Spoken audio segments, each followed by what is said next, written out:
5분 똑딱철학의 김필영입니다. 오늘의 이야기는 아담 스미스인데요. 아담 스미스 하면 제일 먼저 떠오르는 말이 있죠. 하지만 걱정하지 마라. 손은 눈보다 빠르니까. 아기한텐 다시 밑에서 한 장, 이제 정마담에게 마지막 한 장. 네, 보이지 않는 손이라는 말이에요. 그런데 실제로 아담 스미스는 보이지 않는 손이라는 말을 딱 2번밖에 하지 않았어요. 도덕감정론에서 1번, 국부론에서 1번 했는데요. 그런데 국부론에서 보이지 않는 손이라는 의미는 경제활동을 할 때 자신의 이윤만을 생각해도 보이지 않는 손에 의해서 안정적인 시장 경제가 이루어질 것이라는 의미입니다. 이 말은 인간이 이기적으로 경제활동을 해도 된다는 말처럼 들리는데요. 그런데 도덕감정론에서는 인간의 도덕, 인간의 이타심에 대해서 이야기를 하는 것 같습니다. 그러고 보면 좀 이상하죠? 국부론에서는 인간은 이기적으로 살아도 된다고 말하는 것 같고 도덕감정론에서는 인간은 도덕적이 되어야 한다고 말하는 것 같습니다. 서로 모순이 되는 주장을 하는 것 같아요. 그래서 독일 철학자들은 이러한 모순을 스미스 문제라고 불렀습니다. 하지만 오늘의 이야기를 다 들으시면 국부론과 도덕감정론이 서로 모순이 되지 않는다는 점을 이해하시게 될 겁니다.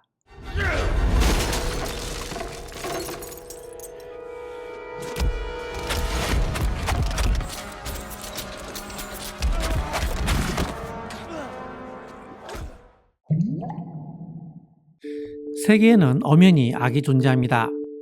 폭력, 기아, 재해 등과 같은 것들은 분명히 악이죠. 그런데 신은 전지전능하고 완전히 선한 존재자예요. 그렇다면 만약에 신이 존재한다면 신은 이런 악들을 왜 없애버리지 않았을까요? 만약에 신이 존재한다면 왜 이러한 악들이 존재할까요? 이러한 문제를 다루는 것을 변신론이라고 하는데요. 이런 변신이 아니라 신을 변호하는 이론이라는 말입니다. 변신론에 대해서는 이 영상을 참고하세요. 그런데 라이프니츠는 이런 말을 합니다. 이 세계는 사실 최고로 선한 세계라는 겁니다. 폭력, 기아, 재해와 같은 악들이 있긴 하지만 이러한 개별적인 악들이 있기 때문에 전체적으로 최고로 선한 세계가 되었다는 거죠. 유다가 예수를 배신했기 때문에 예수가 인류의 구원자가 될 수 있었던 것처럼 개별적인 악들이 있기 때문에 전체적으로 최고로 선한 세계가 될 수 있다는 겁니다. 다른 말로 하면 신은 개별적인 악의 시리즈를 통해서 최고의 선을 실현한다는 말입니다. 그리고 이것이 바로 신의 섭리라는 겁니다. 그런데 아담 스미스는 국부론에서도 이와 비슷한 얘기를 하는데요. 자유시장 경제에서 모든 사람은 합리적입니다. 좋게 말해서 합리적이지 그냥 이기적이라는 말입니다. 물건을 사는 사람은 깎으려고만 하고 물건을 파는 사람은 바가지를 씌우려고 하죠. 그런데 모든 사람들이 이처럼 이기적으로 경제활동을 해도 보이지 않는 손이 이것을 균형을 잡아가면서 전체적인 부를 창출한다는 겁니다. 즉, 보이지 않는 손이 시장 경제에서의 신의 섭리와 같은 것이라는 겁니다. 이것을 아담 스미스는 이렇게 표현을 했죠. 우리가 저녁 식사를 기대할 수 있는 건 푸주간 주인, 양주장 주인, 빵집 주인의 자비심 덕분이 아니라 그들이 자기 이익을 챙기려는 이기심 때문이다. 아담 스미스는 도덕감정론에서 어떻게 하면 사회 질서를 유지할 것인가 라는 문제를 다룹니다. 이 문제에 대해서는 기본적으로 2가지 방법이 있을 텐데요. 하나는 어떤 힘을 통해서 사람들을 강제로 통제하는 방법이고 다른 하나는 사람들이 자발적으로 통제하도록 하는 방법입니다. 강제로 통제하는 방법에 관한 책이 바로 홉스의 리바이어던이죠.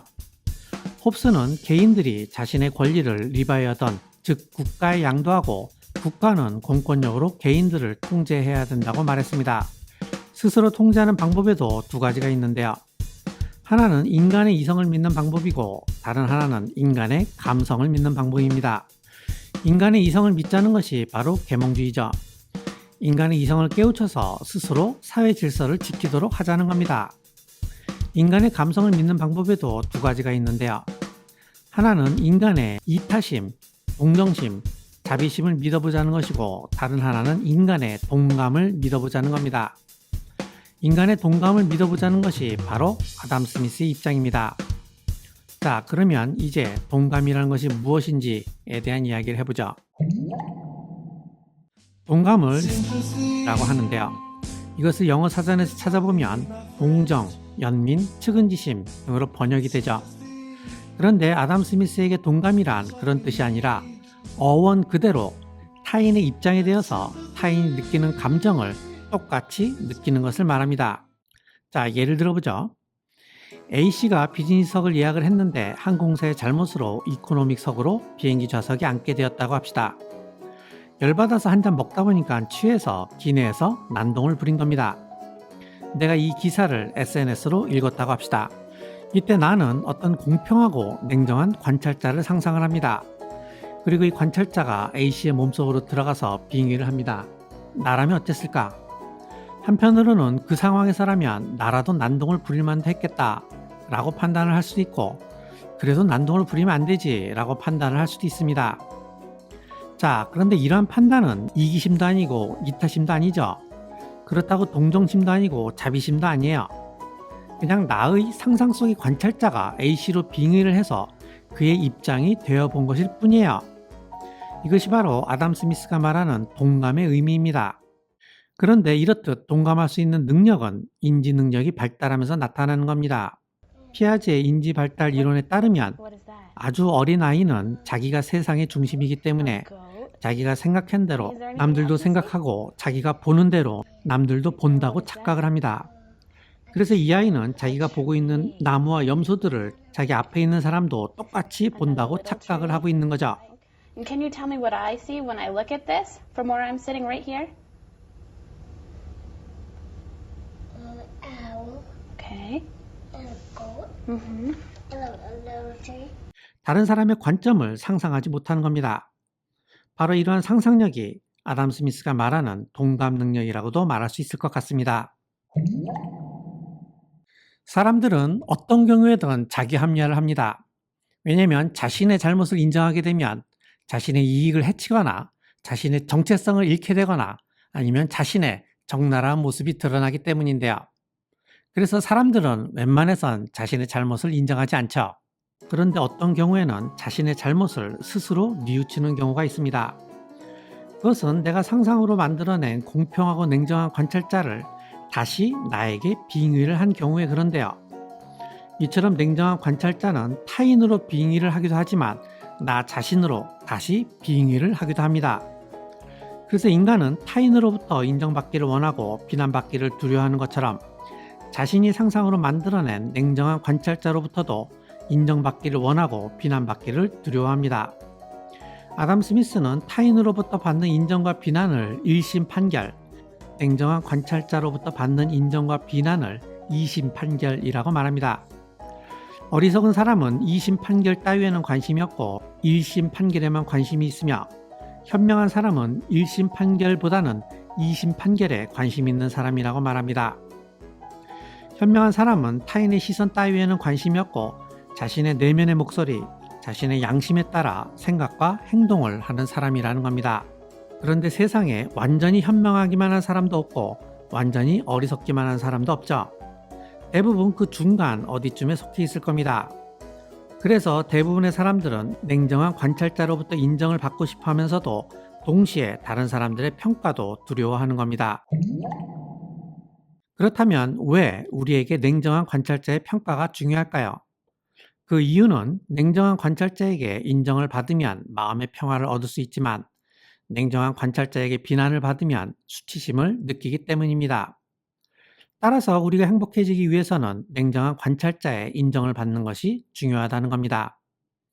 그렇기 때문에 아담 스미스는 현명한 사람은 냉정한 관찰자의 인정을 추구하지만 어리석은 사람은 타인의 인정을 추구한다는 겁니다. 그런데 타인의 인정을 받는 데에는 재산만 하는 것이 없죠. 그래서 어리석은 사람은 돈을 추구한다는 겁니다.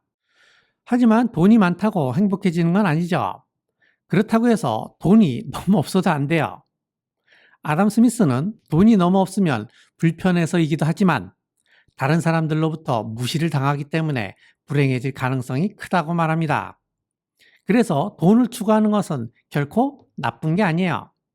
게다가 어리석은 사람들이 돈을 추구하면 그것이 오히려 사회 경제를 발전시키는 데 도움이 된다는 겁니다.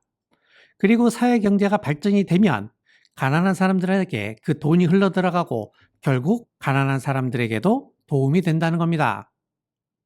이것이 바로 보이지 않는 손의 기능이라는 겁니다. 앞에서 저는 아담 스미스가 국보론에서는 이기적 인간을, 도덕 감정론에서는 이타적 인간에 대해서 말하는 모순을 저지르고 있다는 스미스 문제에 대한 이야기를 했죠. 그런데 사실 여기에 모순은 없어요. 왜냐하면 국부론에서 말하는 보이지 않는 손의 의미는 시장 경제에서 각각의 개인은 이기적으로 경제활동을 하지만 전체적으로 보면 이타적이라는 의미죠. 그리고 도덕감정론에서 말하는 보이지 않는 손의 의미는 어리석은 사람은 이기적으로 부를 쫓지만 결국 가난한 사람에게 부가 돌아간다는, 즉 이타적 행위라는 의미라는 겁니다. 즉 이기적 동기가 이타적 결과에 포섭이 됨으로써 이기적인 것과 이타적인 것이 조화를 이루게 된다는 말입니다. 그리고 결정적으로 도덕감정론에서 말하는 상상 속의 공평하고 냉정한 관찰자는 이기적도 아니고 이타적도 아닙니다. 그냥 냉정한 관찰자일 뿐이에요. 따라서 국부론과 도덕감정론이 서로 모순이 된다는 스미스의 문제가 해결되었다고도 볼 수 있습니다. 자, 정리합시다. 사람들이 SNS에서 훈훈한 이야기나 감동적인 기사를 보면 좋아요를 누르고, 폭력이나 왕따, 그리고 아동학대와 같은 불편한 이야기를 들으면 싫어요를 누르죠. 물론 좋아요를 누르고 싫어요를 누르는 것은 감정의 표출입니다. 하지만 이러한 행위를 하기 전에 사람들은 상상 속에서 공평하고 냉정한 관찰자를 상상하고 그 관찰자를 그 행위자의 빙의를 함으로써 그 행위자의 행위를 판단을 합니다. 그리고 이러한 좋아요와 싫어요의 숫자로 여론이 형성이 되죠. 그래서 그런지 몰라도 요즘은 예전보다 갑질이나 왕따, 폭력 등에 대해서 더 민감하게 반응을 하는 것 같습니다. 아담 스미스가 21세기의 SNS 상황을 보면 아마 자신의 무릎을 탁 칠 겁니다. 왜냐하면 아담 스미스는 제1의 냉정한 관찰자가 파급이 되면서 제2의 관찰자, 제3의 관찰자가 나오면서 공감대가 형성을 하면서 이것이 사회의 도덕 원리에 작용을 한다고 보았기 때문입니다. 그리고 이러한 도덕 원리가 사회 질서를 유지하는 데 도움이 된다고 보았기 때문입니다. 물론 SNS 여론 재판이 문제가 없는 건 아닙니다.